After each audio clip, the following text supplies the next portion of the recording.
Hi friends, நான் உங்கள் ஜானு. இன்றைக்கி வந்து மீல் மேக்கர் வச்சு ஈஸியாக ஒரு கறி நம்ம பண்ணலாம். இது வந்து சிக்கன் சாப்பிட்டா என்ன ஃபீலிங் இருக்குமோ அதே மாதிரி தான் இருக்கும்.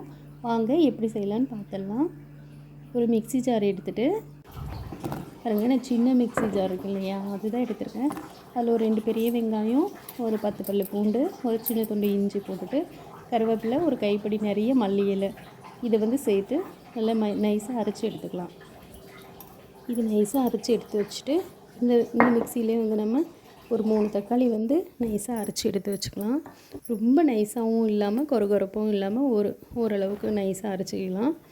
அதுக்கப்புறம் மீல் மேக்கர் இருக்கு இல்லையா, மீல் மேக்கர் வந்து ஹாட் வாட்டரில் மஞ்சள் உப்பு போட்டு 4 தண்ணி ஊற்றி அலசிட்டு ஹாட் வாட்டர் ஆக்சுவலி இதில் போட்டு நம்ம வந்து நல்லா பிழிஞ்சு எடுத்து தனியாக வச்சிடலாம்.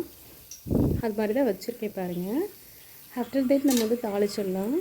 தாராளமாக கடலை எண்ணெய் விட்டுட்டு பட்டை, கிராம்பு, ஏலக்காய், வரமிளகாய், சோம்பு, கருவேப்பிலை, அரைச்ச இந்த கொத்தமல்லி அது சேர்த்துடலாம். சேர்த்துட்டு நம்ம நல்லபடியாக அதை வதக்கலாம். பாருங்கள், இந்த மசாலாவில் வந்து எண்ணெய் பிரிஞ்சு வரணும். அந்த ஸ்டேஜ் வரைக்கும் நம்ம வதக்கிடலாம். அதுக்கப்புறம் தான் தக்காளி விழுது சேர்க்கணும். தக்காளி விழுது சேர்த்து நல்லா கலந்து கொடுக்கலாம்.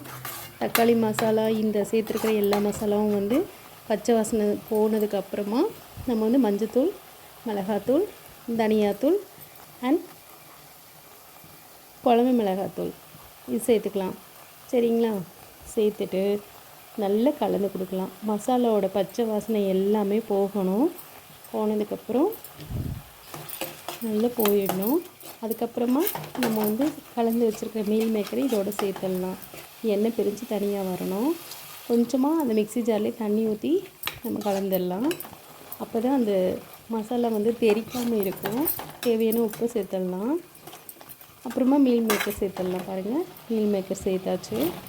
இது வந்து இந்த மீல் மேக்கர் எப்படி இருக்கும் அப்படின்னு சொன்னால், நம்ம சிக்கன் நம்ம சாப்பிட்டா என்ன ஃபீல் இருக்குமோ அதே மாதிரி தான் இருக்கும். சப்பாத்தி, புல்கா ரொட்டிக்கு ரொம்ப அருமையான சைட் டிஷ் இது. சிக்கன் சாப்பிடாதவங்க இது போல் செஞ்சு சாப்பிட்டாங்க அப்படின்னு சொன்னால் ரொம்ப ரொம்ப அருமையாக இருக்கும். கண்டிப்பாக ட்ரை பண்ணி பாருங்கள். எல்லாருக்கும் ரொம்ப ரொம்ப பிடிக்கும். ட்ரை பண்ணி பார்த்துட்டு எப்படி இருக்குன்னு சொல்லிவிட்டு உங்களோட ஃபீட்பேக் கமெண்ட்டில் சொல்லுங்கள். தென் உங்கள் ஃப்ரெண்ட்ஸோடு ஷேர் பண்ணிக்கோங்க. மறக்காமல் நம்ம சேனலை வந்து சப்ஸ்கிரைப் பண்ணுங்கள். சப்ஸ்கிரைப் பண்ணி சப்போர்ட் பண்ணி கொடுங்க. அண்ட் நம்ம சேனலில் இதுக்கு முன்னாடி போட்டிருக்கிற எல்லா வீடியோஸும் ரொம்ப யூஸ்ஃபுல்லாக இருக்கும். கண்டிப்பாக போய் பாருங்கள். பார்த்து எப்படி இருக்குன்னு சொல்லிவிட்டு தயவு செஞ்சு உங்களோட ஃபீட்பேக் மறக்காமல் கமெண்ட் பண்ணுங்கள். தென் சப்ஸ்கிரைப் பண்ணி சப்போர்ட் பண்ணி கொடுங்க ப்ளீஸ்.